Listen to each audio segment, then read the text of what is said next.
সার্জিস হাসনাতের দ্বিমুখী বক্তব্য ক্যান্টনমেন্টে ডেকে নিয়ে চাপ প্রয়োগ করা হয়নি বললেন সার্জিস। হাসনাত সার্জিসের যে কোনো একজন মিথ্যা বলছেন দাবি হান্নান মাসুদের। এনসিপিতে বিভক্তির সুর। শহীদ পরিবার ও আহতদের পাশে থাকবে সেনাবাহিনী। আহতদের সম্মানে ইফতার আয়োজনে বললেন সেনাপ্রধান। ৭১ ও ২৪কে এক কাতারে আনা সমুচিত নয় মন্তব্য বিএনপির। ইউনূস মোদি বৈঠক এখনো বিবেচনাধীন। দিল্লিকে দেয়া চিঠির জবাব পায়নি ঢাকা। পালিত হলো আর্থ আওয়ার। ১ ঘন্টার জন্য অন্ধকারে নিমজ্জিত বহু দেশ।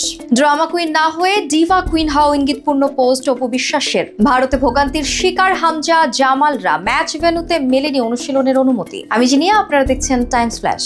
হাসনাত আব্দুল্লাহর সাথে দ্বিমত প্রকাশ করেছেন সার্জিস আলম। নিজের ভেরিফাইড ফেসবুক অ্যাকাউন্টে এক দীর্ঘ স্ট্যাটাস দেন সার্জিস। এর আগে ২১শে মার্চ সেনাপ্রধানের সঙ্গে বৈঠক সম্পর্কিত একটি স্ট্যাটাস দিয়ে হাসনাত আব্দুল্লাহ অভিযোগ করেন ক্যান্টনমেন্টে ডেকে রিফর্ম আওয়ামী লীগ নিয়ে চাপ প্রয়োগ করা হয়েছে তাদের। তবে তার এই দাবির সাথে দ্বিমত পোষণ করেছেন উত্তরাঞ্চলের সংগঠক সার্জিস আলম। সেনাপ্রধান চাপ প্রয়োগ করেছেন এমনটি মনে হয়নি সার্জিসের। সেনানিবাসে ডেকে নেওয়া হয়নি, বরং যোগাযোগ করে নিজে থেকেই আলোচনা করতে গিয়েছিলেন হাসনাত সার্জিস।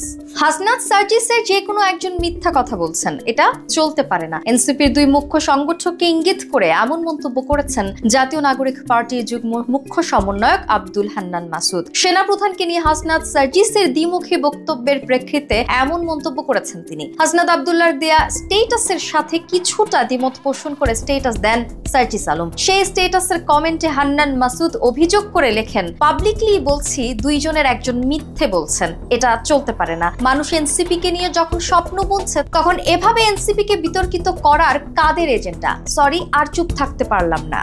জুলাই অভ্যুত্থানে শহীদ পরিবার এবং আহতদের পাশে সবসময় থাকবে সেনাবাহিনী। সন্ধ্যায় সেনা মালঞ্চে জুলাই অভ্যুত্থানে আহত শিক্ষার্থীদের সম্মানে সেনাবাহিনীর ইফতার আয়োজনে সব কথা বলেন সেনাপ্রধান জেনারেল ওয়াকারুজ্জামান। জুলাই অভ্যুত্থানের শহীদ এবং আহতদের জাতির প্রীতি সন্তান অবহিত করে কাউকে মনোবল না হারানোর আহ্বান জানান তিনি। বলেন, শহীদ এবং আহতদের পরিবারের পুনর্বাসনে সেনাবাহিনী চেষ্টা করে যাবে। ইফতার শেষে জুলাই যোদ্ধাদের মাঝে আর্থিক সহযোগিতাও প্রদান করা হয়। ৭১ ও ২৪কে এক কাতারে আনা সমুচিত নয়। জাতীয় ঐক্যমত্য কমিশনের প্রস্তাবে ১৯৭১ এবং ২০২৪কে এক কাতারে আনা হয়েছে। লিখিতভাবে বিএনপির দলীয় মতামত জমা দেওয়ার পর এসব কথা বলেন দলটির স্থায়ী কমিটির সদস্য সালাউদ্দিন আহমেদ। এমনকি রাষ্ট্রের নাম গণপ্রজাতন্ত্রী বাংলাদেশ থেকে পরিবর্তন করার প্রয়োজনীয়তা নেই বলেই মনে করে দলটি। সালাউদ্দিন আহমেদ বলেন, সংবিধানের প্রস্তাবনা স্পেসিফিকেশনে উল্লেখ করা হয়নি। এটি করা উচিত ছিল। বিএনপি পঞ্চদশ সংশোধনের পূর্বের অবস্থায় যে প্রস্তাবনা ছিল সেটির পক্ষে বলেও উল্লেখ করেন তিনি।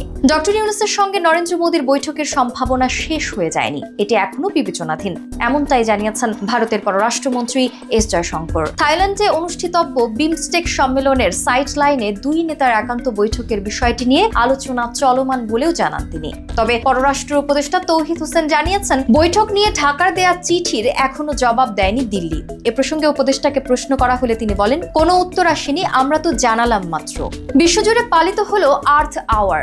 ১ ঘন্টার জন্য সব আলো নিভিয়ে অন্ধকার হয়ে গেল বিশ্বের বহু দেশ। জলবায়ু পরিবর্তন মোকাবেলা এবং সচেতনতা তৈরির লক্ষ্যে ১ ঘন্টার জন্য আলো নিভিয়ে অন্ধকার হয়ে যায় প্যারিসের আইফেল টাওয়ারও। ২০০৭ সাল থেকে জলবায়ু পরিবর্তন মোকাবেলা এবং প্রকৃতি রক্ষার সচেতনতা তৈরির লক্ষ্যে প্রতি বছর বিশ্বজুড়ে পালিত হয় এই আর্থ আওয়ার। এরই ধারাবাহিকতায় রাতে গ্রিসের রাজধানী এথেন্সের ঐতিহাসিক অ্যাক্রোপলিসের বাতি নিভিয়ে দেয়া হয়। রাত ৮:৩০ থেকে ৯:৩০ পর্যন্ত বন্ধ থাকে বিভিন্ন হোটেল, পার্লামেন্ট ভবন সহ উত্তরাঞ্চলের হোয়াইট টাওয়ারের আলো।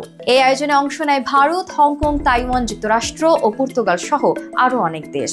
ড্রামা কুইন না হয়ে ডিভা কুইন হও, নিজের ছবির ক্যাপশনে এমনটাই লিখে পোস্ট দিয়েছেন ঢাকাই চলচ্চিত্রের জনপ্রিয় অভিনেত্রী অপু বিশ্বাস। এমন কাণ্ডে নেটিজেনরা প্রশ্ন তুলেছেন, ঠিক কাকে ইঙ্গিত করে পোস্ট দিলেন অপু বিশ্বাস? সম্প্রতি সামাজিক যোগাযোগ মাধ্যমে কালো পোশাকে কিছু ছবি শেয়ার করেছেন, যেখানে তাকে খোলা চুলে অপলক দৃষ্টিতে তাকিয়ে থাকতে দেখা যায়। এদিকে একদিন আগেই অপু বিশ্বাসের সাবেক স্বামী টলিউড সুপারস্টার শাকিব খান তার দ্বিতীয় স্ত্রী শবনম বুবলি ও তার ছেলের জন্মদিন উদযাপন করেছেন। তবে অপু অপু ঠিক কাকে ইঙ্গিত দিয়েছেন তা নিশ্চিত হওয়া যায়নি। ভারতের বিপক্ষে ম্যাচের আগে স্বস্তিতে নেই বাংলাদেশ জাতীয় ফুটবল দল। একের পর এক অনুশীলন জটিলতায় বিপাকে পড়েছেন হামজা জামালরা। নিয়ম অনুযায়ী সফরকারী দলকে ম্যাচের 48 ঘন্টা আগে শহরে পৌঁছাতে হবে। অনুশীলনের জন্য ম্যাচ ভেন্যুতে নির্দিষ্ট সময় বরাদ্দ দিতে হবে স্বাগতিকদের। কিন্তু ভারতের বিপক্ষে ম্যাচের আগে বাংলাদেশ দল আগে ভাগে শিলং পৌঁছালেও ঠিকমতো অনুশীলন করতে পারছে না। ম্যাচ ভেন্যুতে মেলেনি অনুশীলনের অনুমতি। বাংলাদেশ দলের ম্যানেজার বলছেন স্বাগতিকদের সিদ্ধান্তহীনতায় ভোগান্তি বাড়ছে বাংলাদেশ দলের।